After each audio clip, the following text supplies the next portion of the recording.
Şəkildə AB 6-ya bərabərdir. BK 7-yə bərabərdir. BC 3 olarsa, deməli CK da buradan 4 olaraq tapa bilərik.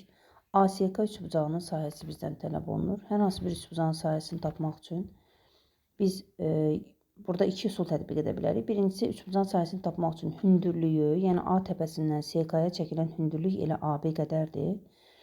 AB hündürlüyünü CK-ya vurub yarı bölsək, üçbucağın sahəsini verər. Yəni S üçbucaq bərabərdir.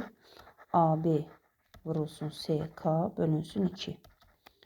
CK 4'dür, AB 6'dır. 6 vur 4 bölünsün 2 bərabər olacaq 12-yə. Və ya böyük üçbucağın sahəsindən, böyük düzbucaqlı üçbucağın sahəsindən kiçik düzbucaqlı üçbucağın sahəsini çıxaraq.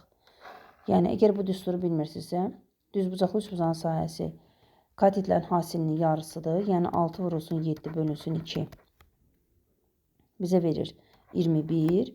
Və bir də kiçik üçbucağın sahəsi, yəni 6 vurulsun 3 bölünsün 2, bu da 9 eləyir. Və 21-dən 9-u çıxsaq, cavab yenə də 12 olar.